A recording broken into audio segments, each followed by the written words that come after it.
उत्तराखंड में पिछले दिनों देखने को मिला कि यहाँ पर टेम्परेचर की अगर बात करें तो 44 डिग्री को पार करता हुआ दिखाई दिया, वो भी ऐसी जगहों पर जहाँ पर काफ़ी ठंड हुआ करती थी। बात कर रहे हैं देहरादून की या देहरादून जैसे और शहरों की जहाँ पर पारा 44 डिग्री का पार हो गया। ये उत्तराखंड जैसे पहाड़ी राज्य में पारा बढ़ना अपने आप में एक चिंता की बात है। इस पर बात करने के लिए हमारे पास वाडिया इंस्टीट्यूट के डायरेक्टर डॉक्टर साईं हैं, उनसे जानेंगे कि उत्तराखंड में इतनी गर्मी क्यों हो रही है, अचानक से इस गर्मी को का बढ़ने का कारण क्या है और जो उत्तराखंड में ग्लेशियर हैं धीरे धीरे वो पिघल क्यों रहे हैं।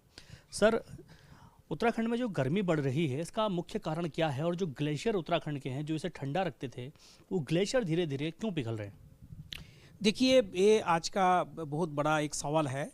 बट आपने जो टेम्परेचर राइज़ का बातें कर रहा है, ये उत्तराखंड के लिए ही नहीं है, पूरा विश्व में अभी टेम्परेचर राइज़ हर जगह में इसका महसूस हो रहा है। कुछ कुछ जगह में टेम्परेचर राइज़ अधिक मात्रा से हो रहा है, but temperature as a whole global rising हो रहा है। तो मुख्य वजह तो एवरीबॉडी नोज़ दैट इसके जो मूल कारण है, इसका फॉसिल फ्यूल बर्निंग है, अर्बनाइजेशन है। जिस तरह से सिटी में मटेरियल यूटिलाइज हो रहा है अर्बनाइजेशन के लिए, उसका है। और हमारा इस स्टेट के लिए थोड़ा सा और मैं ऐड करना चाह रहा हूँ, जो रिसेंटली हम लोगों को फॉरेस्ट फायर भी हुआ है इस रीजन में। यहाँ पर बायोमास बर्निंग भी होता है, इससे भी काफ़ी ज़्यादा कार्बन सूट जनरेट होता है जो एटमॉस्फेयर में एरोसल के रूप में ऐड होता है। और ये जो ऐड होता है, टेम्परेचर इंक्रीज़ होता है, ये सब चीज़ जो सोलर रेडिएशन को एब्जॉर्ब करके टेम्परेचर इंक्रीज़ करते हैं। इससे भी एक चीज़ होता है, इसमें मॉइस्चर कंटेंट, इसका मॉइस्चर को एब्जॉर्ब करने का मॉइस्चर का कंटेंट इंक्रीज़ हो जाता है, जिसका वजह से बहुत ज़्यादा बारिश भी होता है। तो इस रीजन में, पर्टिकुलरली उत्तराखंड रीजन में, तो जो टेम्परेचर राइज़ का बात हो रहा है एज ए होल पूरा विश्व में हो रहा है। बट यहाँ पर और थोड़ा चीज़ हम लोगों को ध्यान देने का ज़रूरत है, जो मैंने बताया, जो यहाँ पर हम लोगों को फॉरेस्ट फायर ना हो, यहाँ पर बायोमास बर्निंग ना हो। इस तरह से कहीं जगह में जिस तरह से मटेरियल यूटिलाइज हो रहा है अर्बनाइजेशन के लिए, और डिफॉरेस्टेशन भी हो रहा है जिस तरह से, ये हर एक्चुअली एक फैक्टर इसके लिए जिम्मेदारी नहीं है। इसमें लॉट ऑफ एंथ्रोपोजेनिक एक्टिविटीज़ भी है और कुछ नेचुरल प्रोसेस भी साथ में चल रहा है, जिसका वजह से टेम्परेचर इंक्रीज़ हो रहा है। सर, जो ग्लेशियर हैं उत्तराखंड के वो भी अब पिघलने लगे हैं, कई झीलें बन गई हैं उसके आसपास।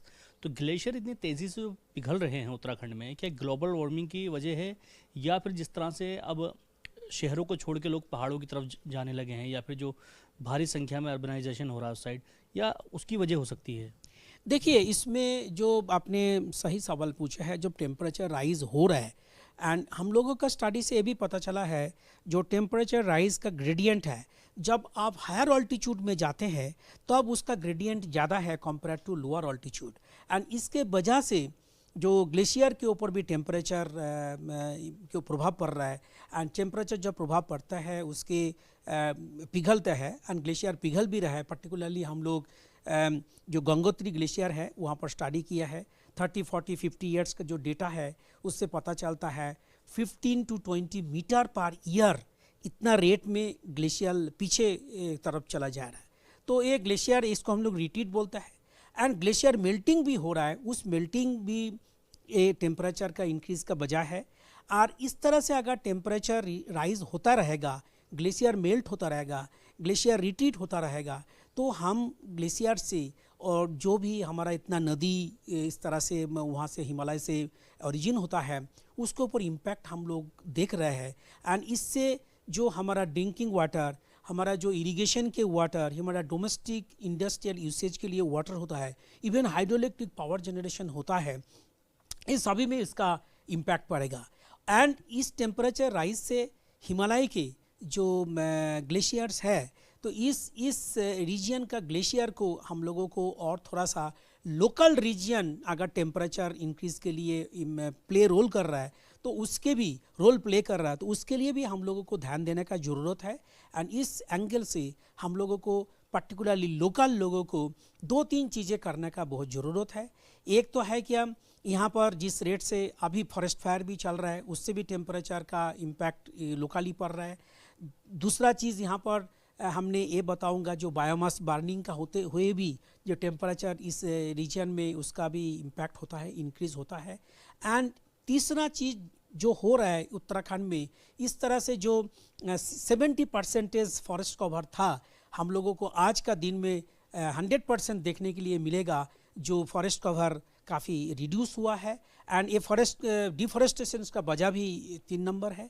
और 4 नंबर अर्बनाइजेशन जो आपने बताया है, जिसके कंक्रीट मटेरियल का जो मकान बनाता है हाई मार्जिन हो रहा है, तो ये सब चीज़ को हम लोगों को ऊपर लोकली ध्यान देना पड़ेगा। और सब लोग इस तरह का अगर लोकली ध्यान देगा तब हमारा टेम्परेचर के ऊपर जो ग्लोबल एक्सर हो रहा है उसका इम्पैक्ट कम पड़ेगा। हमारे साथ बात करने के लिए वाडिया इंस्टीट्यूट के डायरेक्टर डॉक्टर साईं थे, जिन्होंने बताया कि उत्तराखंड में बढ़ती गर्मी और जो ग्लेशियर है उनके पिघलने के कई कारण हैं। मुख्य कारण धीरे धीरे जंगलों का समाप्त होना है। दूसरा, जो उत्तराखंड में जंगलों में आग लगती है उस आग से भी टेम्परेचर बढ़ रहा है। तीसरा, अर्बनाइजेशन और लोगों की बढ़ती दखल धीरे धीरे ग्लेशियरों को पिघला रही है, जो हमारे लिए आने वाले वक्त में काफ़ी बुरा साबित होने वाला है। चाहे वो उत्तराखंड की नदियों का पानी हो या और भी कुछ चीज़ें हों, जो रिसोर्सेज हैं मानव जाति के लिए, वो धीरे धीरे समाप्त होते जा रहे हैं। इसको काफ़ी गंभीरता से लेने की ज़रूरत है।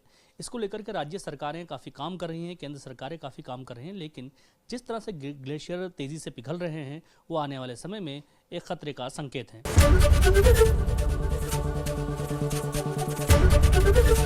एबीपी गंगा, खबर आपकी, जुबान आपकी।